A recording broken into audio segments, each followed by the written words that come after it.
Bonjour et bienvenue dans le podcast Santé et Sécurité dans notre mini-série La résilience face aux risques majeurs. En ce jeudi 13 octobre 2022, journée nationale de la résilience, nous voulions profiter de cette occasion pour parler des MSGU, les médias sociaux en gestion de l'urgence, et surtout de l'association Visov, qui est aujourd'hui en France l'acteur principal du déploiement des MSGU. Pour nous faire découvrir l'association Visov et ses actions, pour nous expliquer ce que sont les MSGU et en quoi les volontaires du Visov participent activement à la résilience en cas de catastrophe dans notre pays et ailleurs, nous recevons la vice-présidente de l'association, Élodie Boileau. Bonne écoute.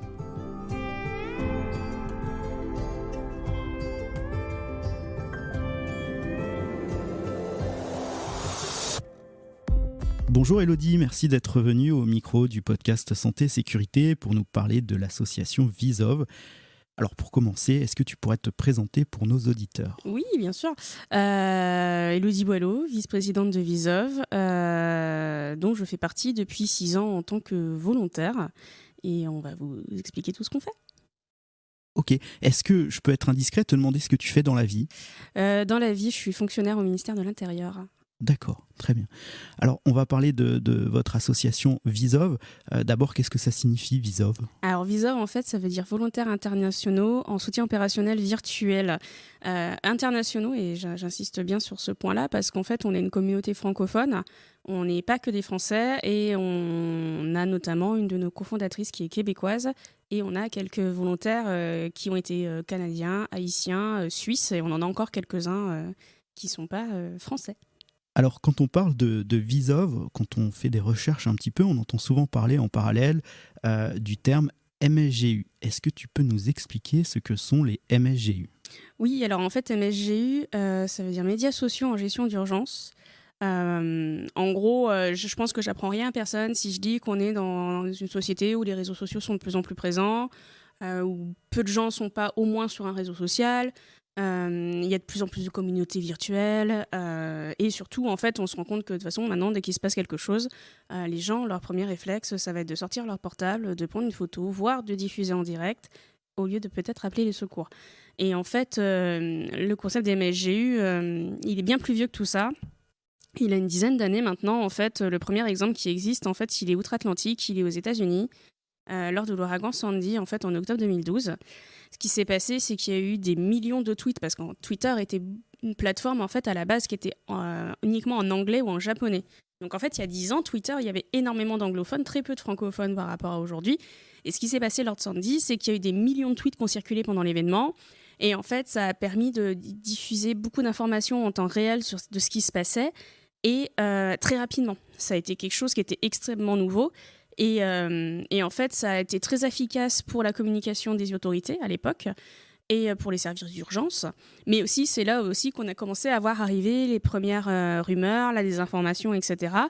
Et ça, c'est côté outre-Atlantique, en fait, ça s'appelle les Social Media in Emergency Management. On passera sur l'accent. Et en fait, c'est le premier exemple où on se dit, en fait, il se passe quelque chose. Et l'information, elle n'est pas que dans les médias, elle est aussi là sur Twitter. Donc ça, c'est ça le concept de MSGU.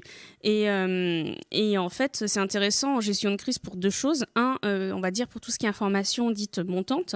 Donc on va aller chercher de l'information grâce au MSGU. On va aller chercher des images, on va chercher des vidéos, des photos, des témoignages. On peut prendre un peu la température, prendre le pouls de la situation, en fait, de par ce qui passe sur ce bruit ambiant des réseaux sociaux. Et pour le gestionnaire de crise, en fait, ça lui permet d'avoir une idée beaucoup plus précise de l'événement en cours, voire des fois des suivis en temps quasi réel parce qu'il y a des gens qui diffusent en direct ou des choses comme ça. Et de pouvoir repérer, je le disais juste avant, tout ce qui est rumeurs, tout ce qui est fake news, parce que en fait, il y en a de plus en plus et maintenant, c'est de plus en plus présent. Donc ça, c'est le premier avantage. Et ensuite, il y a l'autre sens, c'est l'information descendante, que ce soit des messages de prévention en amont, quand on est sur des crises qui sont asynétiques, entre guillemets, un peu plus lentes, ou sur des prévisions météo, on sait 2-3 jours avant que ça peut aller très très fort. On va pouvoir prévenir les gens et informer en amont, pendant l'événement, donner des consignes, donner des messages d'alerte, donner des informations, faire des démentis de rumeurs. Et en fait, voilà, c'est tout ça, les MSGU, et c'est pouvoir profiter du canal massif, gratuit, en lien direct avec la population, que sont les réseaux sociaux. Et c'est aussi un moyen directement de faire prendre conscience aux gens, aux internautes, qui peuvent être acteurs de leur propre sécurité, les sensibiliser à aider toute personne, parce que c'est aussi ça, d'aller pouvoir dire à quelqu'un, en fait, la bonne information, elle est là, et ce qu'il faut faire pour être en sécurité, c'est ça. D'accord, alors tu parles de Twitter, mais est-ce qu'il y a d'autres réseaux sociaux qui peuvent être utilisés dans ce cadre-là ? Oui, Facebook, Twitter, Instagram, Snapchat, Waze, il y en a beaucoup, hein. D'accord, ok. Est-ce que tu peux nous raconter la genèse de la création de votre association, le Visov ? Alors je ne sais pas si on dit le ou les... On dit Visov. On dit Visov tout court. Et voilà, et nous expliquer quand et pourquoi, comment cette association a été créée. Donc en fait, comme je venais juste de dire, en fait, Sandy a été vraiment le premier gros exemple d'utilisation des MSGU. Et en fait, ça a commencé à faire émerger des discussions sur le sujet dans le milieu de la gestion de crise, en fait, hein. Et en fait, il y a un petit noyau d'internautes francophones qui se sont intéressés au concept et où on commençait un peu à phosphorer autour de ça sur comment ça pourrait être utilisé en France pour servir à la gestion de crise. C'est là où je parlais de Guylaine tout à l'heure, qui en fait est une des cofondatrices de l'association, qui travaille dans la gestion de crise au Québec, qui s'est retrouvée en contact avec le côté, on va dire, français, et a pu leur donner des exemples, parce qu'en fait, c'était un concept qui était déjà beaucoup plus installé là-bas que chez nous. Et en fait, c'est ce noyau de citoyens qui a commencé à réfléchir, à voir ce qu'on pourrait en faire, qui a commencé à échanger avec des gestionnaires de crise, et notamment avec le COGIC, avec le Centre opérationnel de gestion interministérielle des crises du ministère de l'Intérieur. Et en fait, voilà, il y a toute une réflexion qui s'est mise autour de tout ça. Et le premier exemple français qui donne un bon exemple de la plus-value des MSGU, il n'est pas arrivé très peu de temps... il est arrivé peu de temps après, puisqu'en fait, c'est l'accident de train de Brétigny en 2013, où en fait, on se rend compte qu'à 17h15, il y a le premier appel au SDIS, et à 17h19, il y a les premières photos de gens qui étaient sur le quai de la gare. Et en fait, ça a permis très rapidement de voir ce qui se passait vraiment, que c'était pas juste un accident de train entre guillemets ordinaire, et de pouvoir adapter le dispositif au vu de l'ampleur de l'événement. Et c'est clairement ça la plus-value des MSGU. Donc il y a eu Brétigny, et après ça, en fait, ça a presque enchaîné assez rapidement, puisque l'association a été créée en janvier 2014. Donc on a 8 ans, et en fait, voilà, ça fait 8 ans qu'on travaille avec les centres de crise, avec les préfectures, avec les SDIS, pour conventionner et arriver à travailler ensemble autour des MSGU et pouvoir les aider, le cas échéant, lors d'une crise.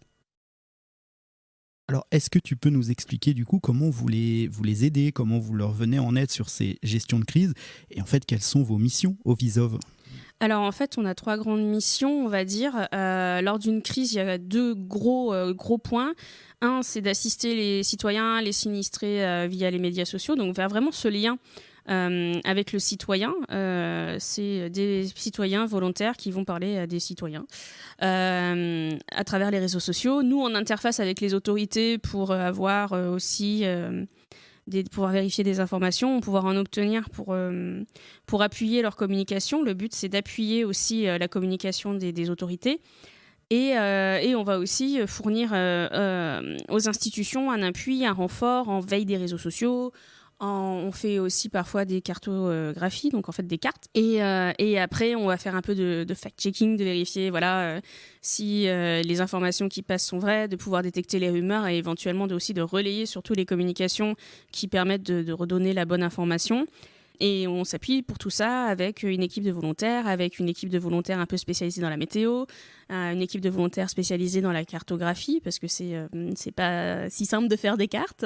Et ça, vraiment, on va dire que c'est en temps chaud. Et en dehors de la crise et pendant la crise, une troisième mission qui est la diffusion de la culture de sécurité civile à travers les médias sociaux. Donc c'est autant pendant l'événement que aussi quand il se passe rien, de rappeler les bonnes choses à faire pour que un jour ça arrive à infuser.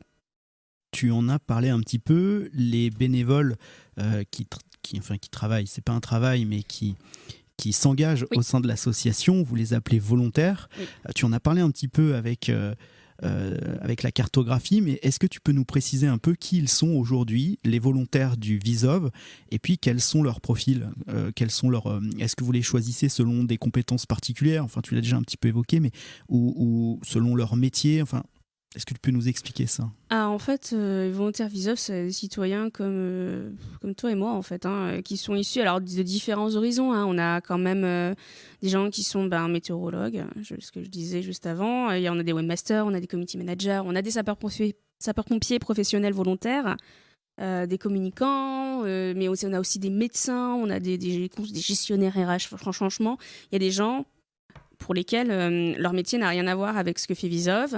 Souvent, il y a quand même un peu une appétence quand même pour le domaine de la sécurité civile.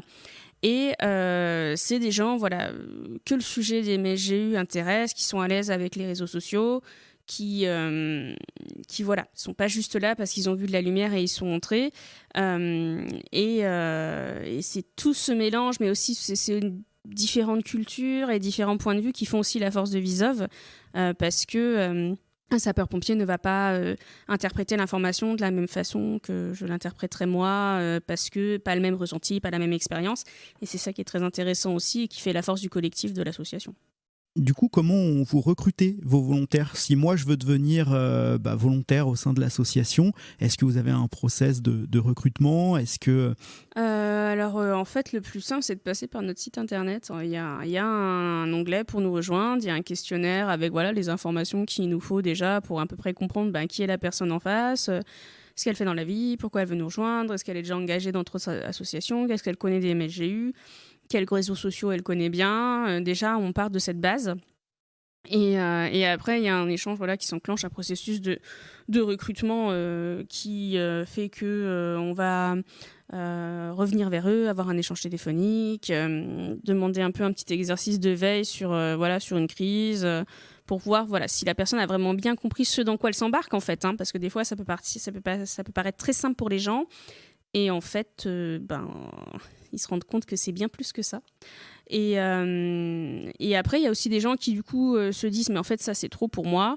J'aurais pas le temps ou je me sens pas de le faire. » Mais par contre, qui restent des relais d'information sûrs pour l'association en cas de crise.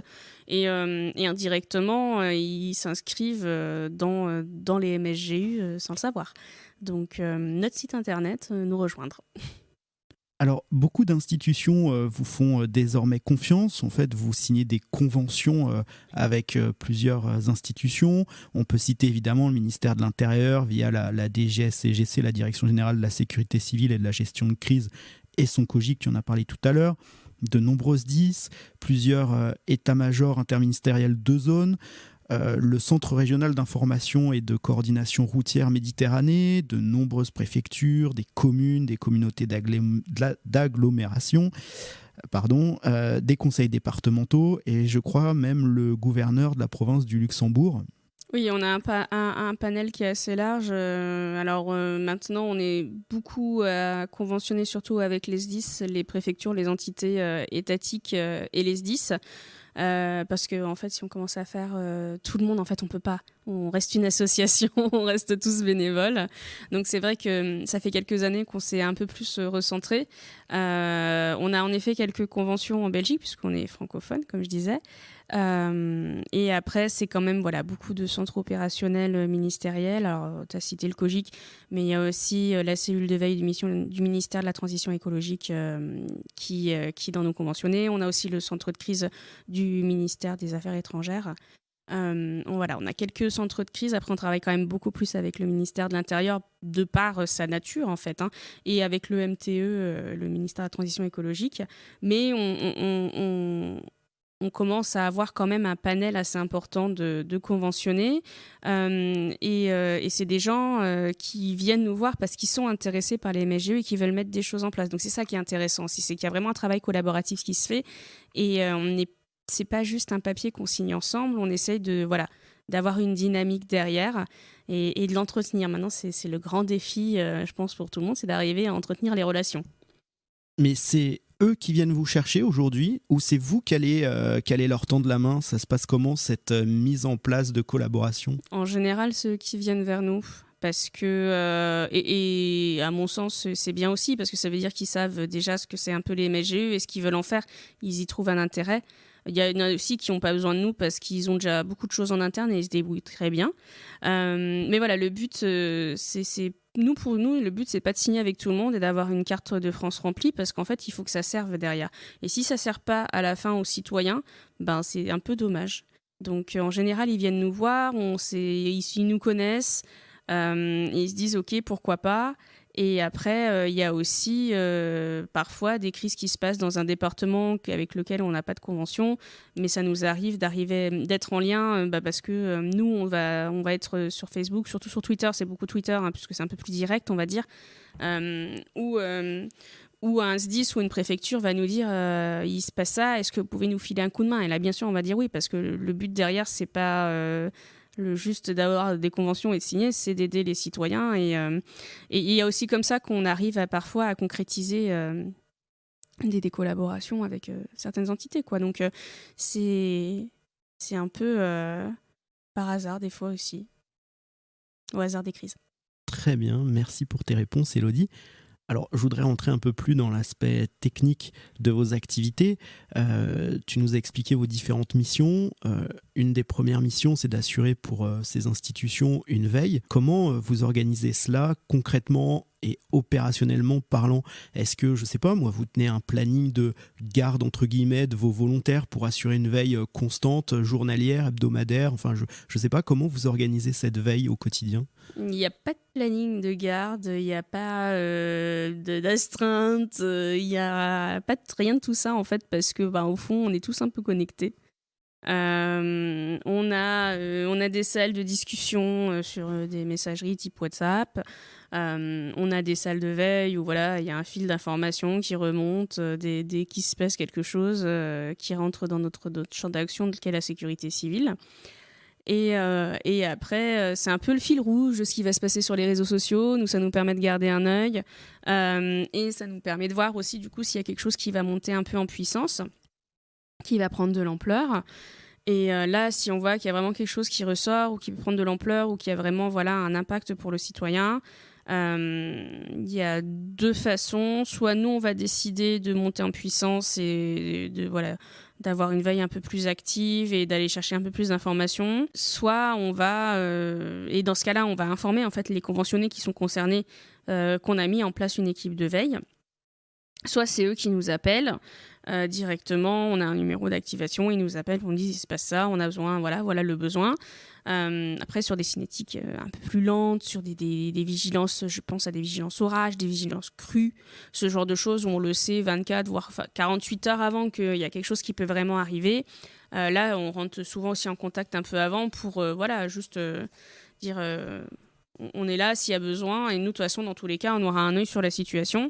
Donc on peut faire des points en avance en interne, comme je disais on a une équipe météo donc ça nous permet nous aussi d'y voir un peu plus clair et de pouvoir mieux interpréter la vigilance météo.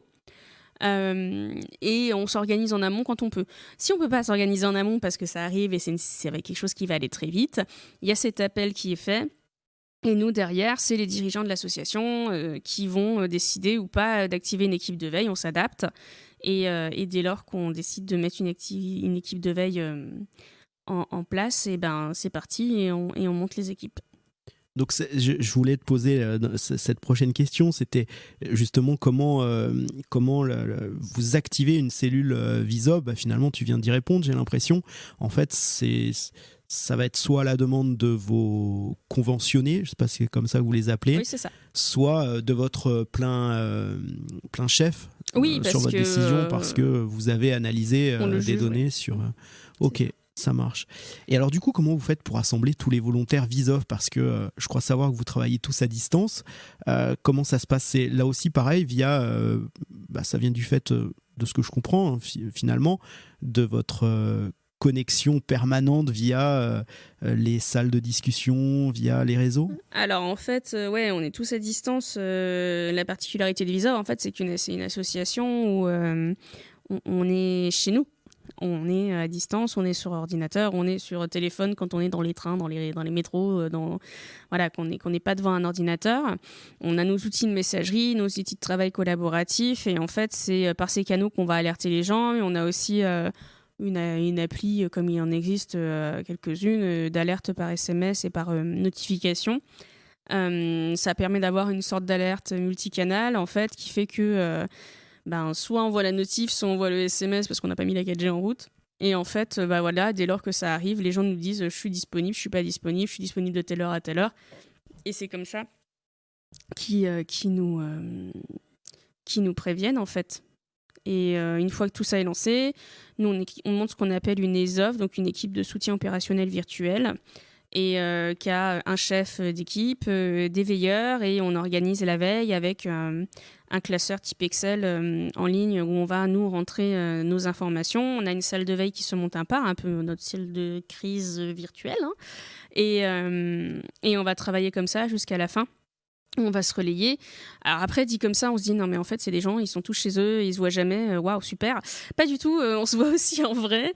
Et c'est ça qui est aussi un très sympa dans l'association, c'est qu'il y a des moments où maintenant que le Covid en plus, voilà, et les gros confinements sont passés, on commence à se revoir, et c'est ça qui est bien aussi, c'est qu'on est une association à distance, mais on a des réunions, on a des événements type colloques, ce genre de choses où on est amené à se croiser, certains aussi dans le cadre pro, et on a nos assemblées générales où on se retrouve, on se voit tous, et au final c'est d'excellents moments parce que des fois on s'est jamais vu, et en fait c'est totalement fluide et totalement normal. Donc il y a ça aussi, il y a vraiment cette force humaine derrière qui fait que c'est pas juste des gens derrière l'ordinateur, et il y a ça aussi qui est très, très sympa. En fait, tu disais que vous n'aviez pas forcément une organisation préétablie, un planning ou ce genre de choses, mais en fait, vous êtes quand même très organisé. En fait, les choses sont quand même presque militaires, j'ai envie de dire. Non, je dirais pas militaire, mais c'est vrai que au final, on est sur des gens qui s'engagent dans l'assaut en sachant ce qui les attend derrière. Donc après voilà, si on n'est pas disponible, on n'est pas disponible, et c'est pas grave, on est tous bénévoles, et on est une centaine de volontaires, et en fait c'est ce qui fait qu'il y aura toujours quelqu'un dans le coin, même quand on reçoit des appels, il est minuit moins 10, en fait il y a toujours des gens dans le coin, parce que entre ceux qui ont des gardes ou ce genre de choses, ceux qui se couchent tard, il y a ceux qui se lèvent tôt, enfin voilà, en fait il y a au final plein de choses qui font que c'est assez fluide. Et le fait, je pense aussi, de pouvoir s'engager en étant au final chez soi, c'est peut-être plus simple aussi de s'organiser derrière. Tu nous as dit que vous vous rassembliez de temps en temps. Est-ce que vous faites des rétex, des retours d'expérience? Est-ce qu'il y a ce genre de choses qui sont en place sur On fait des rétex à chaque activation, en fait, parce qu'il y a toujours des choses qui auront plus ou moins fonctionné, et ça nous permet, nous, d'adapter derrière sur la façon de nous organiser et de travailler ensemble, et aussi des fois, on a oublié de faire des points de situation, on aurait dû en faire plus souvent avec la préfecture, par exemple, c'est le point d'amélioration pour la prochaine fois, quoi. Et ces rétex, vous les communiquez par exemple à vos conventionnés? On essaye d'y penser. En fait, c'est beaucoup des rétex internes. On essaye de prendre le temps de le faire avec eux aussi, avec les conventionnés. Après, faut se mettre en face que c'est des gens qui ont aussi leur propre rétex, le quotidien qui reprend. Donc, c'est vrai qu'on essaye de faire au max. Et le but, c'est d'apprendre aussi à mieux travailler ensemble, et on fait aussi des exercices de crise avec certains conventionnés quand on nous contacte. Voilà, il y a plusieurs actions qui sont aussi mises en place pour arriver à garder le lien, et ce que je disais un peu avant, c'est entretenir la relation. Ça passe par les rétextes, ça passe par des échanges plus formels, plus informels, et par garder le contact, faire des exercices où on leur montre ce que c'est que la veille MSGU, et ne serait-ce que ça permet quand même d'arriver à beaucoup mieux se comprendre et de mieux travailler ensemble par la suite. Et puis c'est une activité qui est toute récente finalement, et qui est à peine rentrée dans nos mœurs, en tout cas qui commence à rentrer dans nos mœurs. Est-ce que au sein de vos conventionnés, ils ont tous mis en place un service ou une cellule MSGU ou pas? J'ai envie de dire oui et non, parce que en fait dans les SDIS, il y a de plus en plus de SDIS, on le voit, qui ont des équipes MSGU, qui ont des petites cellules MSGU. C'est plus compliqué, je dirais, dans un service de préfecture où il y a déjà énormément de choses à faire. Mais le but, je pense, pour eux, c'est d'avoir une personne où, s'il se passe quelque chose, saura utiliser l'information pour la restituer à la cellule de crise, en fait. Donc, en fait, c'est ça, c'est pour ça aussi qu'en fait, les gens viennent vers nous, c'est qu'ils ont déjà un peu réfléchi derrière à comment utiliser les MSGU de leur côté. Et pour ceux pour qui c'est très récent et ils ne voient pas trop comment faire, bah voilà, on travaille, on échange ensemble et c'est un peu de pédagogie, mais après, si le jour où il se passe quelque chose, ça roule. Est-ce que tu aurais des statistiques, des chiffres à nous donner quant à votre activité en soutien à ces gestions de crise depuis donc 2014 que vous existez ? Alors, j'ai regardé, si j'en crois nos comptes en interne, on a fait 89 activations de grande ampleur depuis la création de l'association. On est sur une moyenne, ces 2 dernières années, on a tourné à 13 activations dans l'année. On en est déjà 6 en 2022. Et après, selon les crises, c'est des activations plus ou moins longues. Ça peut être quelques heures, comme ça peut être plusieurs jours. Ça permet aussi de voyager puisqu'on veille la saison cyclonique dans les Antilles et en Nouvelle-Calédonie. Et alors c'est certes exotique, mais ça veut dire aussi que des fois on est amené à veiller avec des fuseaux horaires très différents. Mais voilà, on s'adapte à chaque fois. Et quand je dis crise de grande ampleur, je parle vraiment d'événements majeurs, de grosses crises. Et des fois, on fait des veilles un peu moins importantes entre guillemets, où vraiment voilà, on prend l'attention comme je disais. Et ça, on les compte pas parce que c'est assez, ça peut arriver assez souvent, mais voilà, on est à 89 activations depuis 2014. Je pense que c'est déjà pas mal. Et est-ce que vous avez constaté une augmentation de l'activité au fil des ans ou c'est une activité qui est plutôt stagnante d'une année à l'autre ? Non, je dirais pas que il y a une augmentation dans le sens où tu vois 13 en 2021, 13 en 2020, et je crois qu'on était à 18 l'année d'avant. Ça dépend vraiment des années. En fait, comme on est sur un spectre sécurité civile, il y a quand même beaucoup de choses qui sont liées à la météo. Il y a toujours après voilà, ce moment où on décide d'activer. Parce que si je prends par exemple l'exemple des feux de forêt, on ne va pas activer à chaque départ de feu. Dans ce cas-là, on passe l'été à être en activation et ce n'est pas le but. Donc des fois, il y a des événements où on se dit ouais, il y aura peut-être besoin, et puis en fait, on attend que ça se passe et que ça arrive, je pense, aux vigilances. On garde un œil, et puis on se rend compte des fois que c'est moindre que ce que ça a été prévu, et que les prévisions, en fait, parce que la météo n'est pas une science exacte, ce sont des prévisions, on se rend compte qu'en fait, il s'est passé quelque chose, mais il n'y a pas eu une nécessité d'avoir une plus-value folle des MSGE dans la gestion de crise, en fait. Donc il y a ça aussi qu'il faut qu'on prenne en compte. C'est à quel moment on se dit, là, on est sur quelque chose d'assez important pour activer. Je pense que c'est ce qui fait qu'au final, le chiffre n'est pas grandissant d'année en année. Et là, on est à la moitié de l'année 2022, on est à 6. Je pense que par rapport aux chiffres des années précédentes, on est pas mal. Bon, on espère quand même qu'il y en aura le moins possible. Parce que oui, ça veut quand dire même, parce que comme ça, on se repose. C'est ça. Et alors, on n'a peut-être pas assez défini depuis le début de notre entretien sur quel type de crise vous interveniez. Donc, les feux de forêt, tout ce qui est risque majeur au sens... les crises liées à la météo, oui. Les risques technologiques aussi, exactement. J'imagine. Oui. Voilà, il y a d'autres... Non, c'est un peu ça. C'est vraiment ce qui est vraiment lié à la sécurité civile. On va dire que tout ce qui est lié à l'ordre public, en fait, ne fait pas partie de notre spectre de veille. Donc, les gilets jaunes, les manifestations. Alors après, voilà, quand il se passe ce genre de choses, on garde toujours un œil dessus parce que ça peut basculer dans vraiment le spectre de la sécurité civile. Ça peut prendre une tournure comme ça. Mais les forces de l'ordre font très bien leur travail pour veiller ce genre de choses. On leur laisse leur boulot. Et là, on est vraiment sur de la sécurité civile. D'accord. Et par exemple, le risque attentat, ça rentre dans votre spectre ou pas ? C'est un peu compliqué parce qu'on ne peut pas ne pas le veiller. Et on va s'inscrire plus dans J'ai souvenir c'était Barcelone, si je me souviens bien, où il y avait eu un attentat sur les Ramblas. Et il y avait beaucoup de Français, en fait, et on se rendait compte sur les réseaux sociaux qu'il y avait beaucoup de Français qui cherchaient de l'information. Là, notre plus-value, en fait, c'est de donner les bonnes consignes à ces personnes-là et de leur donner les bons conseils pour rester en sécurité. Donc, ça peut arriver. Très bien. Merci Elodie. Est-ce que tu pourrais maintenant nous raconter une petite anecdote et nous raconter quel est si c'est possible, quel est ton meilleur souvenir, entre guillemets, parce que bon, ça reste une situation de crise avec ces problématiques et c'est jamais joyeux, mais quel est le souvenir d'une activation en soutien à la gestion de crise qui vous a vraiment le plus donné le sentiment d'utilité publique de votre association ? Il y en a plusieurs, mais je pense que pour prendre on va dire deux exemples assez différents et pas trop vieux, je pense à la panne des numéros d'urgence du mois de juin de l'année dernière, où en fait on se dit ok, on peut regarder s'il y a des gens qui demandent de l'aide sur les réseaux sociaux, mais au final, on se rend très vite compte qu'au pire, ils sont allés directement en fait, dans les hôpitaux et dans les centres de secours. Mais on se dit, bon, on va regarder ça, mais est-ce qu'on peut servir à autre chose ?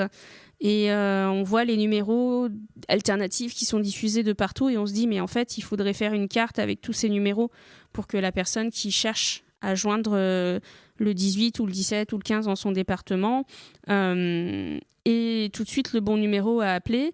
Et là, quand on voit que cette carte, en fait, elle sert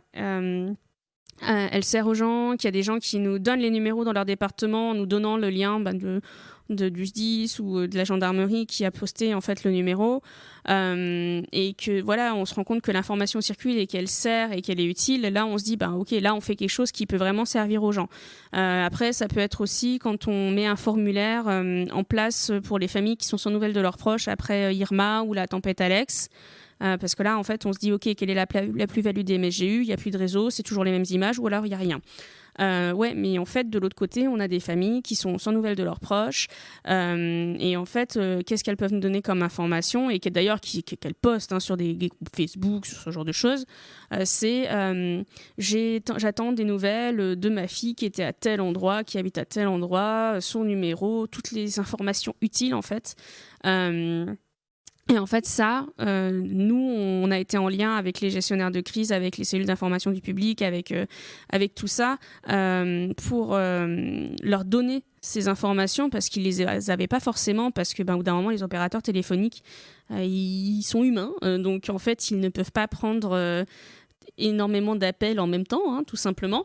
Et en fait, là, nous, on se rend compte que nos données, elles servent. Après, elles sont recroisées avec les données des services sur le terrain et qu'en fait, elles servent à retrouver des gens et à ajouter des noms sur la liste des personnes qu'il faut retrouver et chercher. Et là aussi, il se dit, c'est bien. Et surtout, nous, on est aussi en contact avec les familles et ça nous permet de leur dire, voilà, l'information, elle est arrivée à la préfecture, elle est arrivée aux pompiers. Voilà, on a fait on a fait notre rôle. Donc, c'est des exemples, on va dire, un peu plus concrets. Après... On sait qu'à chaque crise, ça peut servir, mais là, on est sur des choses, des anecdotes un peu plus concrètes, on se dit, ok, là, vraiment, on a vu le résultat, le fruit, entre guillemets, le fruit du labeur. Et vous avez eu des retours avec des issues heureuses sur ces actions-là, du coup ? Oui, sur Alex, je me souviens que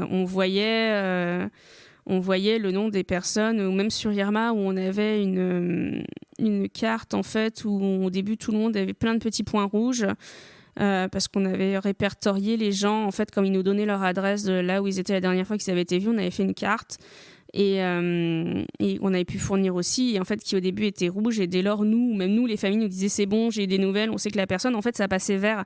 Et c'est vrai que là, du coup, quand on voit sur Alex, les gens où c'est marqué retrouvé, contact pris, etc., on se dit, c'est bien, ça a servi. Vous avez déjà eu des retours de citoyens, de personnes qui sont venus vous voir en vous disant merci pour ce que vous avez fait, parce que c'est grâce à vous que j'ai pu retrouver mon proche ou autre ? Oui, sur Irma, sur Irma, on a été vraiment en contact avec les personnes, avec les familles. Et du coup, en effet, d'avoir, même quand eux, en fait, c'était eux qui avaient eu des nouvelles, de juste pouvoir dire, d'avoir les remerciements des personnes, etc.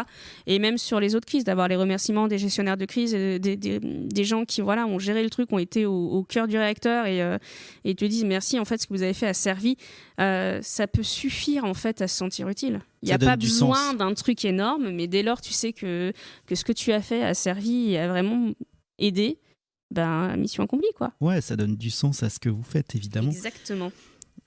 Tu l'as évoqué, je crois, un petit peu, mais en fait, de ce que je comprends de tout ce que tu nous racontes depuis tout à l'heure, c'est que finalement, on est tous des volontaires du Visov, puisque n'importe quel citoyen, en fait, peut vous remonter une information importante qui pourrait être utile à une gestion de crise ou à la mise en place d'une cellule de veille. Si moi, j'ai une information à vous communiquer, comment je peux le faire ? En nous contactant directement sur les réseaux sociaux en message privé ou nous mentionner sur Twitter, par exemple.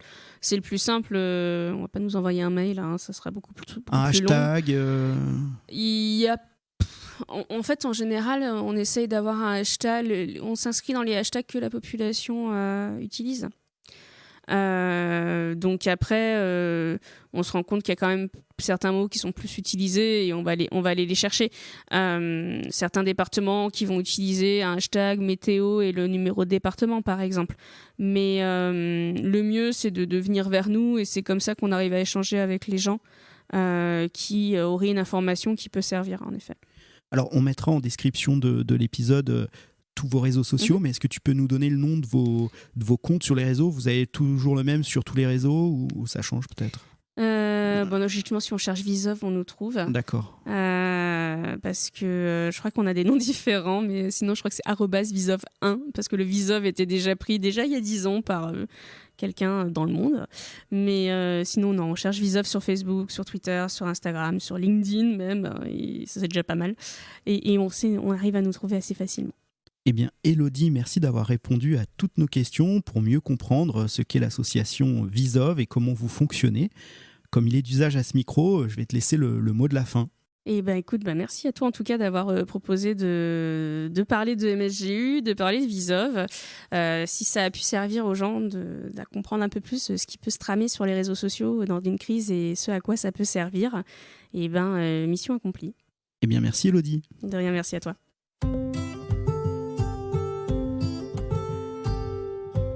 Un grand merci à vous d'avoir écouté cet épisode. Les réseaux sociaux, pour beaucoup, font aujourd'hui partie intégrante de notre vie. C'est pourquoi il nous paraissait important de vous faire découvrir comment ces réseaux peuvent aussi être utilisés en situation de crise. Abonnez-vous au compte Visov et ce sera encore un pas de plus de fait vers la résilience face aux risques majeurs. Dans le prochain épisode, nous vous expliquerons comment l'État s'organise pour faire face à une situation de crise. Je vous souhaite une belle journée.